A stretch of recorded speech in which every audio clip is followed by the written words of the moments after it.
नमस्कार, news capital express देख रहे हैं आप। मैं हूं आपके साथ गुंजन। आंगनबाड़ी सहायिकाओं ने आज पूरे देशव्यापी आंदोलन किया। इस दौरान उन्होंने अपनी मांग पूरी न होने पर मध्य प्रदेश की शिवराज सरकार को हराने तक की चेतावनी दे डाली। दरअसल न्यूनतम मानदेय 26,000 किए जाने की इन आंगनबाड़ी सहायिकाओं की लंबे समय से मांग जारी है, लेकिन सरकार ने इस और अभी तक कोई भी कदम नहीं उठाया है। और इन सहायिकाओं का कहना है कि वे सरकार की प्रत्येक योजनाओं को जन जन तक पहुंचाने का काम करते हैं, लेकिन जितना परिश्रम में दिया जा रहा है और वह अत्यंत कम है। वह सरकार से न्यूनतम 26,000 रुपए देने की मांग पर अड़ी हुई है। और इनका कहना है कि चुनावी मौसम है और सरकार को उनके आंदोलन के सामने झुकना ही होगा, ताकि प्रदेश की समस्त सहायकों को सम्मान से जीने के लिए पर्याप्त राशि मिल सके। जबलपुर से वाजिद खान की रिपोर्ट। बात कर लो क्या है नहीं कसाई है,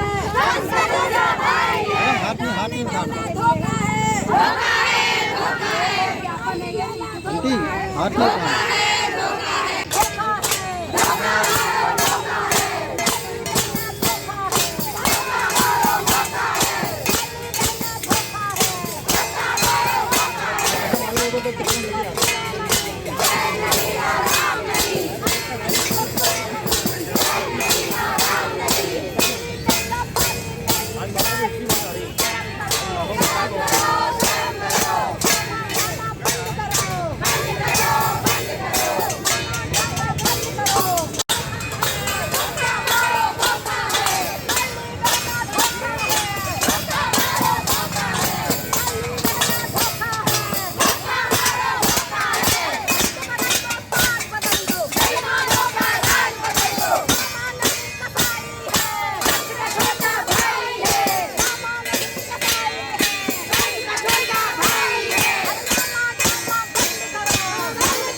आज आंगनवाड़ी कार्यकर्ता सहायिकाएं, मिनी कार्यकर्ताएं पूरा प्रदेश के अंदर प्रदेश व्यापी आंदोलन के तहत पूरा प्रदेश के अंदर हम शिवराज चौहान जी से ये मांग करते हैं कि हमारा मानदेय 26,000 रुपये न्यूनतम वेतन देना चाहिए, क्योंकि इतनी भीषण महंगाई में हम लोग इतने कम पैसों में काम कर रहे हैं और सरकार की जितनी भी पूरी योजनाएं हैं वो हम लोगों से निचले स्तर तक लागू कराने का काम करती है। इसीलिए इतनी महंगाई में सरकार हमें न्यूनतम वेतन 26,000 रुपये दे। और जैसे ही सब विभागों का मानदेय दुगना किया है, पेमेंट दुगनी करी है, तो हम लोगों को भी सरकारी कर्मचारी का दर्जा मिलना चाहिए और हमारा पेमेंट भी दुगना होना चाहिए। ये मांगे नहीं मानी जाती, आगे हम चाहते हैं। ये नहीं मांगे हमारी नहीं मानती तो आने वाले दिन में हम सरकार से ये आ गया है मौका, हम धक्का मारेंगे, इस सरकार को नीचे गिरा देंगे। ये हमारा आखिरी फैसला है। मैं प्रदेश अध्यक्ष विद्या खंगार। सर क्या मांगे इनकी और किस तरीके से आप इनको पहुँचाएंगे? ये आंगनवाड़ी कार्यकर्ताओं को मुख्यतः मानदेय के संबंध में इन्होंने ज्ञापन दिया हुआ है। इनका अनुरोध है शासन से कि इनका मानदेय बढ़ाया जाए।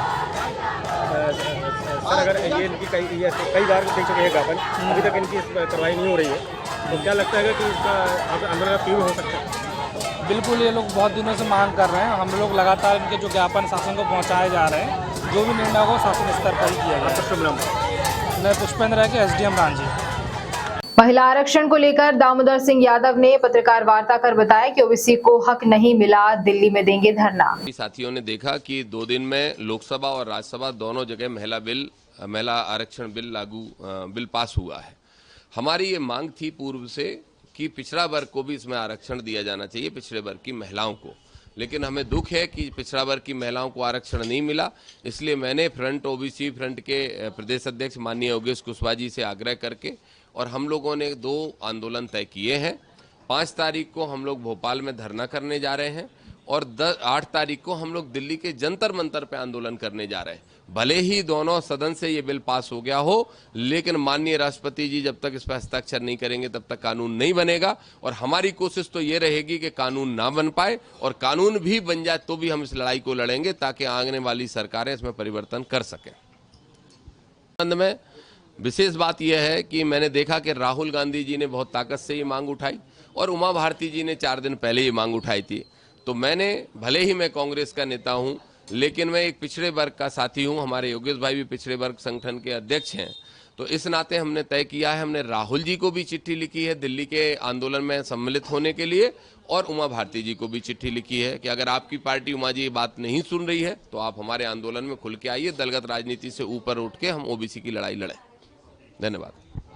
25 सितंबर को भाजपा का होगा कार्यकर्ता महाकुंभ, जिसमें 10 लाख से ज्यादा कार्यकर्ता आएंगे पूरे मध्य प्रदेश से, और कार्यक्रम में प्रधानमंत्री समेत भाजपा के कई दिग्गज नेता शामिल होंगे। मुख्यमंत्री ने निरीक्षण किया। पूरा देश उमंग में है, आप चिंता मत करिए। भारतीय जनता पार्टी के माननीय प्रधानमंत्री ने जो निर्णय किया है, पूरा देश गौरवान्वित है। 50% महिलाओं की ताकत, यानी देश के विकास में माननीय प्रधानमंत्री ने कहा कि G20 के अंदर जो कहा गया कि वुमेन लेड गवर्नमेंट, महिला आधारित विकास, उनके नेतृत्व में जो विकास, एक नई राजनीतिक क्षेत्र में माननीय प्रधानमंत्री जी ने जो संकेत और संदेश दिया है और इस पर काम शुरू किया है, ये भारत के विकास को और द्रुत गति के साथ आगे बढ़ाएगा। हमारी महिलाएं भी 50% मैदान में उतर करके वो नेतृत्व करेंगे। कल जन आक्रोश यात्रा की तस्वीरें आई है पन्ना से निकलकर, वक्त आने दीजिए। ये श्रीमान 76 और श्रीमान 77, मैं तो एथलेटिक्स का खिलाड़ी रहा हूँ, 100 मीटर, 200 मीटर, 400 मीटर का। जब लोग थोड़ा जल्दी चलने का प्रयास करते हैं ना, जल्दी फंसूका डालते हैं। मैंने कहा था बहुत पहले, एक कांग्रेस फंसूका डाल गई है। आगे आने वाले समय में इनकी जन आक्रोश है, मैंने कहा था कि जन आक्रोश किसके खिलाफ है? दिग्विजय सिंह, कमलनाथ जो बंटा ढारते मध्य प्रदेश को दुरावस्था के दौर में ले गए थे, और कमलनाथ ने 15 महीने की सरकार में 15,000 करोड़ का भ्रष्टाचार करके, किसानों से धोखा दे करके, नौजवानों से धोखा दे करके, बहनों से धोखा दे करके, बेटी और भांजियों से धोखा दिया था। ये आक्रोश वो पूछ रहे हैं, जनता पूछ रही है कि कमलनाथ जी, दिग्विजय सिंह जी, आपने जो वादे किए थे 15 महीने में क्या किया था? आप फिर झूठ बोलने लग गए, फिर झूठ की मशीन चालू हो गई। और अब तो मुझे आश्चर्य हो रहा है कि इन्हें खुद लगने लगा कि जनता हम पर विश्वास नहीं कर रही, तो गंगा जल लेकर के जा रहे हैं। अरे गंगा भी उनका साथ देती है जो देश और समाज के लिए काम करते हैं। झूठेले और इस प्रकार के चोरी करने वाले लोगों को गंगा जल भी उन्हीं लोगों को साथ देता है जो समाज के लिए काम करते हैं। धन्यवाद। 2003 का मध्य प्रदेश लोगों ने देखा है मिस्टर बंटा ढार के नेतृत्व में, सड़क, बिजली, पानी से लेकर। इसलिए तो दिग्विजय सिंह जी की फोटो दिखाई नहीं देती कांग्रेस के मंचों पर, क्योंकि जैसे ही चेहरा सामने आता है तो दिग्विजय सिंह जी खुद कहते हैं कि मैं जाता हूं तो जनता वोट देती नहीं है बल्कि काट देती है। काट क्यों देती है? कि जनता आपको पहचानती है, इसलिए और अच्छा है, वो जितना निकले उतना अच्छा है। सर, गंगा जल लेके घर घर जाने का रहे हैं कि 11 वचन जो हमने दिए उसी कस्में भी खाएंगे। इससे आप अंदाजा लगा सकते हैं कि जनता में इनके प्रति कितना अविश्वास है। जो लोग इस प्रकार का ढोंग करें, राजनीतिक क्षेत्र में धर्म का ढोंग करते हैं, अध्यात्म का भी ढोंग करते हैं, दोहरे चरित्र को प्रकटीकरण इनका लगातार हो रहा है। इसलिए ये भी ढोंग करने का जो प्रयास कर रहे हैं, जनता के बीच इनके प्रति कितना अविश्वास है बिल्कुल साफ दिखाई देता है। भारतीय जनता पार्टी की जन आशीर्वाद यात्राओं को जो ऐतिहासिक समर्थन मिला है, ऐतिहासिक जन आशीर्वाद मिला है, और जनजातीय क्षेत्र से लेकर के एक एक कोने के अंदर 5 यात्राएं जिस प्रकार से मोटिवेट और मोबिलाइज हुई है पूरे मध्य प्रदेश के अंदर, आज भारतीय जनता पार्टी को 9.5 करोड़ जनता का आशीर्वाद है। इसलिए कांग्रेस को भय और डर सता रहा है तो इस प्रकार के हथकंडे भी कांग्रेस अपनाना शुरू कर दी है। 33% महिला आरक्षण पास हुआ है लोकसभा राज्यसभा से, लेकिन उमा भारती जी उसमें असंतुष्ट दिखाई दे रहे हैं। आप चिंता मत करिए, भारतीय जनता पार्टी माननीय प्रधानमंत्री मोदी जी के नेतृत्व में, मोदी है तो मुमकिन है। इस भारत के इतिहास में 75 वर्षों में चाहे धारा 370 हो, चाहे कोई और हमारे कानून हो, उन सारे कानूनों को बनाने से लेकर राम मंदिर का भव्य निर्माण, जो 500 वर्षों के इतिहास में लाखों लोगों के बलिदान का इंतजार कर रहा था, जिन्होंने बलिदान दिया वो इंतजार कर रहे थे कि राम मंदिर का भव्य निर्माण कब होगा, उसकी भी तारीख आ गई है। तो महिला आरक्षण 4 बार भारत की संसद में आने के बाद ये तथाकथित लोग, इंडी गठबंधन के लोग ये बेवकूफ बनाते रहे और इन्होंने कभी महिला आरक्षण को लेकर के नहीं आए। आज माननीय प्रधानमंत्री मोदी जी के नेतृत्व में, उनके बिल पावर के कारण, उनकी इच्छा शक्ति के कारण 33% महिला बिल आज लोकसभा और राज्यसभा के अंदर पारित हुआ है। और कानून के तहत, संविधान के दायरे में सेंसस से लेकर डिलिमिटेशन होने का यह संविधान की व्यवस्था है। उस व्यवस्था के तहत महिला आरक्षण बिल जो पारित हुआ है, जल्दी ही हमारी उन बहनों को अवसर मिलने का काम रैली होती है, सभा होती है, कुंभ नहीं होते।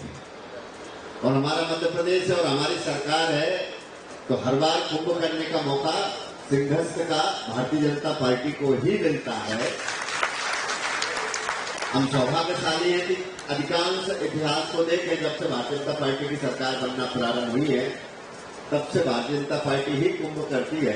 और कार्यकर्ता कुंभ का भी काम भारतीय जनता पार्टी ने भी और अन्य राजनीतिक दलों में भी, मध्य प्रदेश भारतीय जनता पार्टी ने ही प्रारंभ किया है। हमने 8 में किया, हमने 13 में किया, 18 में किया और 23 में हम करने जा रहे हैं। सब व्यवस्थाएं चल रही है। और माननीय मुख्यमंत्री जी का आग्रह था कि एक बार मेरे सामने भी कोई ऐसा विषय हो, किसी को सीधे बताना हो, बाकी को व्यवस्था से, जबकि खाली समय प्रशासनिक काम या राजनीतिक दृष्टि से अपनी यात्रा में रहते हैं, इसमें देखते रहते हैं। आज हमारे साथ उपस्थित है हमारे प्रदेश के सम्मानीय अध्यक्ष विष्णुदत्त जी और हमारे हम सब मिलकर इन सब चीजों को करेंगे। बहुत लंबे मार्गदर्शन का आवश्यक नहीं है। अभी अध्यक्ष जी, आनंद जी और बाकी हमारे वरिष्ठगण राठौर साहब यहाँ पे हैं, तो जो चर्चा और करनी होगी उनको डिटेल और एडवांस माइक्रो प्लानिंग की वो कर देंगे। और जब मैं पहले तो कल शाम को फिर छोटे ग्रुप में बैठेंगे, ताकि 23 को फाइनली हम लोग देख लें, तो और कोई चीज तो बाकी नहीं रह गई। मुझे आपकी क्षमताओं पर पूरा विश्वास है। आप अद्भुत और आदित्य कार्यक्रम करेंगे। आप सबको शुभकामनाएं, क्योंकि जब जाएंगे ये कब भोपाल और कब भोपाल के कार्यक्रम, और हम भी जरा सीना तान करेंगे। बचपन से भोपाल में रहते हैं, देखिए भोपाल के कार्यक्रम करते से मुझे पूरा विश्वास है आप करोगे। और बहनें भी अच्छी संख्या में आनी चाहिए। देखो, ये भारतीय जनता पार्टी सबसे पहले हिंदुस्तान में 50% स्थानीय निकाय के चुनाव में दिया था, तो हमने दिया था कि 50% पहले नहीं। अब लोकसभा विधानसभा में भी 33 हो गया है। और वैसे भी लाडली बहनाएं बढ़ती जा रही है। पुलिस में 30 से 35% कर दिया है। सब नौकरियों में भी 35% हो गया है। शिक्षक में 50% हो गया। संख्या में भी 50% रहना चाहिए। वैसे तो आजकल उम्र के बहने आती है, यहाँ भी कोई कसर ना रहे। हमारी नारी शक्ति का जो प्रदर्शन है वो भी पूरी ताकत से होना चाहिए और दिखाई देना चाहिए कि माता, बहनें और बेटियां भारतीय जनता पार्टी के साथ है। पूरा विश्वास है कि बहुत अच्छा कार्यक्रम होगा। बाकी हम लोग संपर्क में रहेंगे। बहुत बहुत धन्यवाद। 28 तारीख को एक साथ पड़ रहे गणेश विसर्जन और ईद को लेकर जिला प्रशासन और जनप्रतिनिधियों के बीच एक बैठक का आयोजन किया गया। इस बैठक में जिले के वरिष्ठ अधिकारियों ने दोनों त्योहारों के लिए आपसी सामंजस्य के साथ त्योहार मनाने के लिए रूपरेखा बनाई। वहीं बैठक में जिला कलेक्टर सौरभ सुमन ने बताया कि ईद मिलादुन्नबी पर निकाले जाने वाले जुलूस और नमाज का कार्यक्रम सुबह 9 बजे से शुरू होकर दोपहर 1 बजे तक संपन्न करा लिया जाए और इसी तरह शाम को गणेश विसर्जन का कार्यक्रम देर शाम से शुरू होकर देर रात तक संपन्न किया जाए और इस पर दो समुदायों के बीच आपसी सहमति बनी। जिला प्रशासन ने इन दोनों त्योहारों को लेकर व्यापक तैयारियां भी की हैं। विसर्जन वगैरह करते हैं, लेट आवर्स तक चलता है, 2, 3, 4 भी बजते हैं। इसमें हमारा धार्मिक त्यौहार है और अधिकांश लोग उस धार्मिक भावना का बहुत ज्यादा धार्मिक भावनाओं से सरोकार नहीं करते। तो ऐसे लोगों को चिन्हित कर चाहेंगे तो बेहतर हो, क्योंकि ऐसे लोग क्या करेंगे, उनको धार्मिक कार्यों से ज्यादा। तो हमारा प्रयास ये होगा कि शाम को 6 बजे हम अपनी मूर्तियां वहां से उठाना चालू करें और 6, साढ़े 6, 7 बजे तक की तैयारी भी हमारी अपनी, उसको सही ढंग से डिसिप्लिन तरीके से अनुशासन के साथ मनाएं। ऐसी चीजें जरूर आपको सुनिश्चित करें। दूसरा, जो प्रतिमाओं का आप लोग अभी यहाँ पर स्थापित की गई है, उसमें हमको ये चीज का बहुत ध्यान रखना है कि हमारे किसी भी चीज से, धार्मिक कार्यक्रम से आम नागरिकों को किसी भी तरह की परेशानी नहीं होती है। आपके बहुत सारे सीनियर सिटीजन निकलते हैं, वरिष्ठ नागरिक निकल रहे हैं, कई बार हमें बहुत हेल्थ इश्यू, 3 से 4 घंटे का टाइम स्पान हमको चाहिए है और उस टाइम स्पान में हम लोग घर से लंच वंच करके तैयारी होकर आपके प्रोसेशन का हिस्सा बन जाए। तो आप लोगों से ये अपेक्षा है कि हम लोग अपना जो जुलूस चालू करें, वो जुलूस आपका लगभग जैसा आप लोगों को जानकारी में है कि इस बार 28 सितंबर को एक साथ ईद मिलादुन्नबी और गणेश चतुर्दशी दोनों ही साथ साथ हो रहे हैं और दोनों में जुलूस का काम होता है। गणेश जी का विसर्जन भी उस दिन होता है। तो आज की बैठक में ये तय हुआ है कि जो ईद का पर्व होगा उसमें जो मुफ्ती साहब थे, उन्होंने ये ऐलान किया कि जो भी कार्यक्रम होगा वो 1 बजे तक समाप्त कर लिया जाएगा। सुबह 9 बजे के आसपास लगभग वो ईद का कार्यक्रम शुरू करके जो जुलूस निकलता है वो करके 1 बजे के आसपास नमाज के साथ उसका समापन कर लिया जाएगा। इसी प्रकार से जो गणेश जी का विसर्जन का कार्यक्रम होगा ये शाम की तरफ शुरू होगा, ताकि बीच का समय जो हम लोगों को चाहिए फिर से क्लीन अप करने के लिए पुलिस को थोड़ा सा बफर टाइम हम लोगों को देना होगा। तो उस पर भी निर्णय हुआ है कि जितने भी जुलूस निकलेंगे गणेश जी के विसर्जन के, वो भी देर शाम की तरफ शुरू होंगे और देर रात्रि तक उसको भी समाप्त कर लिया जाएगा।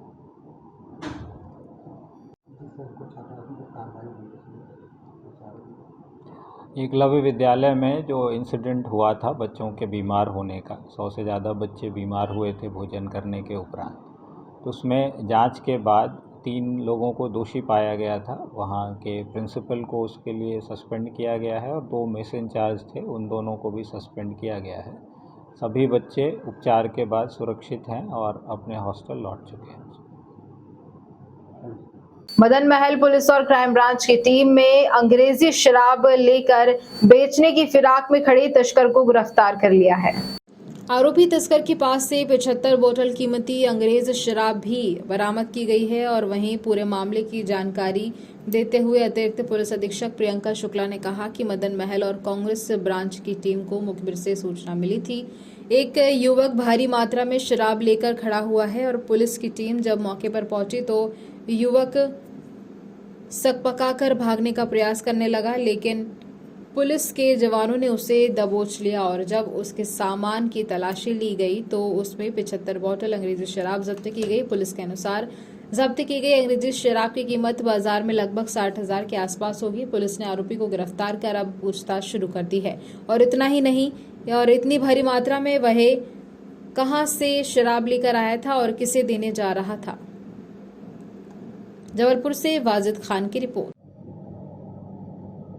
2 लोग पकड़े हैं मैम।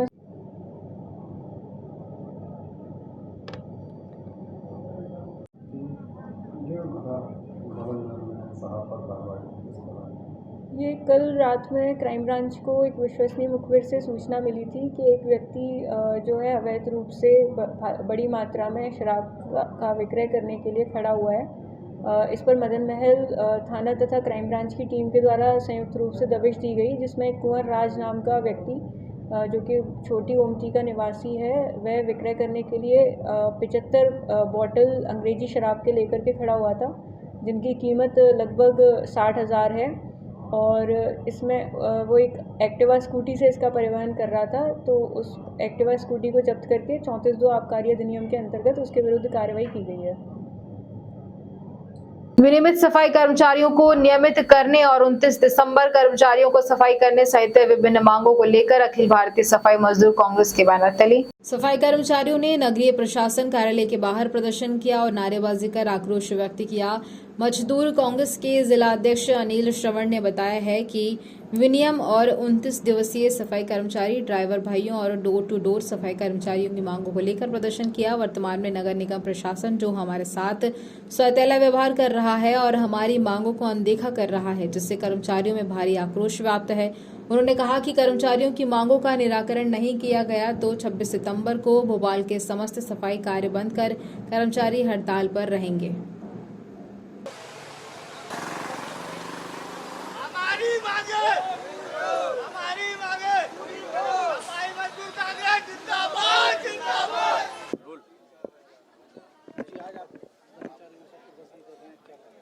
ये प्रदर्शन हमारा लगातार हमारे प्रदेश अध्यक्ष जी का 6 महीने से लगातार चला आ रहा है और हमने जो माननीय मंत्री महोदय हमारे जो थे भूपेंद्र सिंह जी, हमने उनको एक मंच दिया था। उसके माध्यम से हमने 18 सूत्री मांग पत्र हमारे प्रदेश अध्यक्ष जी ने सौंपा था और उन्होंने हमें आश्वस्त किया था कि आपकी बहुत जल्दी सफाईदारों की मांगें हम पूरी करने जा रहे हैं।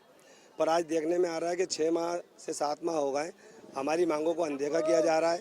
नगरीय प्रशासन में बैठे हुए अधिकारी हमें गुमराह कर रहे हैं।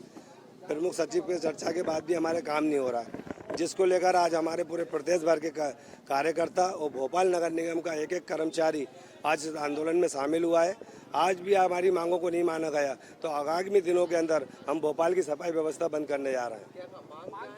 हमारी प्रथम मांग है विनियमित कर्मचारी को नियमित किया जाए और जो हमारे 29 दिवस से भोपाल के अंदर जो प्रथा चलाई जा रही है, हजारों कर्मचारी हमारों को गुमराह किया जा रहा है, उन सभी को स्थायी कर्मी का लाभ दिया जाए।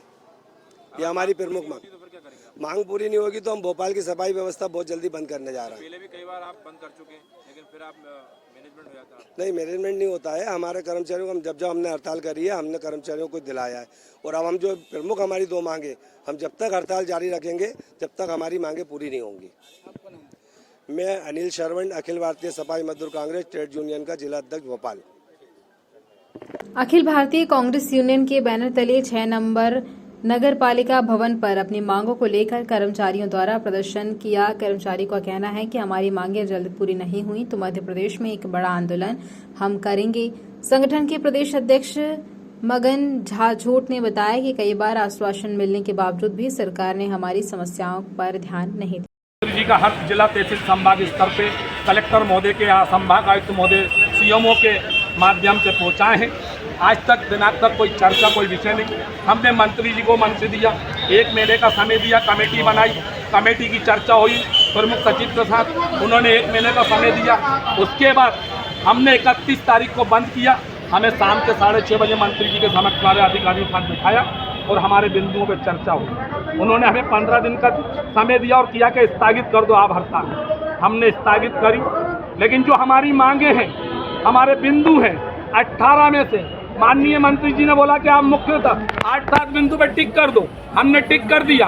उन बिंदुओं पे कोई काम नहीं हो रहा शासन की तरफ से, सत्ता की तरफ। इसलिए आज हम बाध्य होकर हमारे कर्मचारियों के हक अधिकार के लिए संभाग जिला तहसील के कार्यकर्ताओं को लेके पुनः 8 बिंदु देकर आयुक्त महोदय को जा रहा हूं और निवेदन करके जा रहा हूं। अब 23-24 से 2 दिन धरना होगा, पत्रकार वार्ताएं करेंगे संभाग जिला तहसीलों में और 25 से काम बंद होगा। क्या आश्वासन क्या दिया उन्होंने आपको? उन्होंने बोला 7 दिन में हम करेंगे। हम आश्वासन बहुत ले चुके हैं 18 वर्षों से, हमें विश्वास नहीं है। चुनाव का समय है, वक्त कम है। अगर इस तरह का हुआ, कोरोना में हमारे लोग, दूसरे लोग परिवार भग गए, मर गए, उनके परिवारों को हमने दाह संस्कार किया। हमने नंबर 1 2 भोपाल इंदौर ने बनाया। आज ये स्थिति है, 7000 में जीवन पालन पोषण कर रहे हैं। हमारे अधिकार की दाई हमें समय दिया जा रहा है। हम तो चाहते हैं, धनातन धर्म की बात करती है सरकार। मुख्यमंत्री जी से हाथ जोड़कर निवेदन है, यदि हमें हिंदू मानते हो, हमें हमारा अधिकार देना चाहते हो तो ठीक है, नहीं अब धर्म परिवर्तन क्या मांगे प्रभु मांगे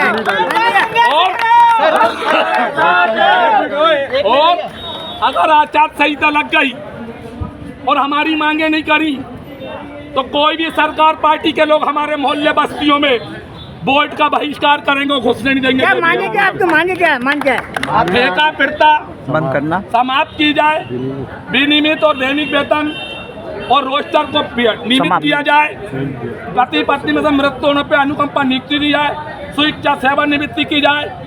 ये त्योहारों पे काम करते हैं, 25-26 जनवरी कोई छुट्टी नहीं होती, उनका अलग से पैसा। बहुत से अन्य बिंदु हैं जिनको लेके मैं लड़ रहा हूँ, मेरे लोग लड़ना है इकाई में। आपने बोला कि मतलब हम धर्म चेंज करेंगे तो किस धर्म में जाना चाहिए? अरे हम किसी धर्म में नहीं, हमारा खुद का धर्म होगा वाल्मीकि और सुदर्शन समाज का, हेला का, डुमार का, कर्मचारी धर्म होगा ये हमारा, सफाईदार धर्म होगा हमारा।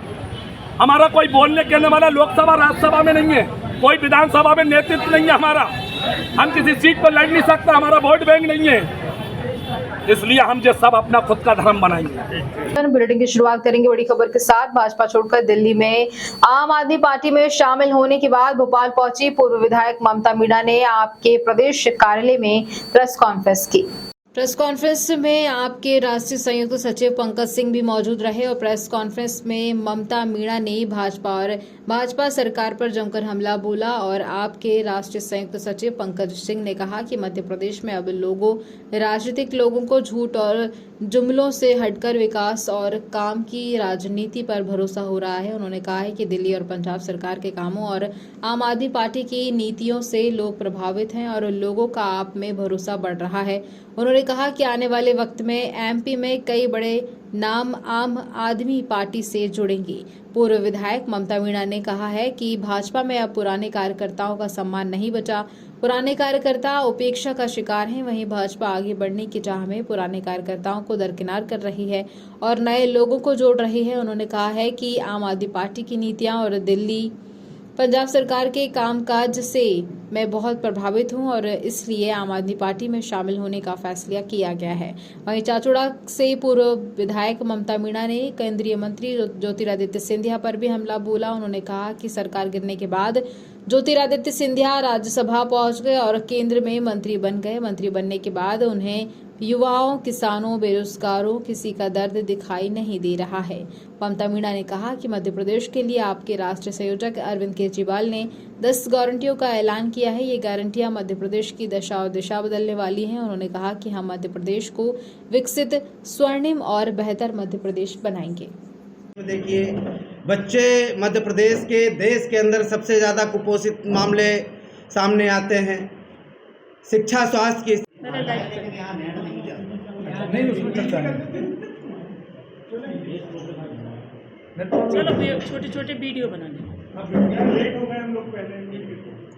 अरविंद केजरीवाल जी के सिपाही हैं। हम ये मानते हैं कि जो आम आदमी पार्टी कहती है, अरविंद जी कहते हैं, जो गारंटी देते हैं, एक एक देश के अंदर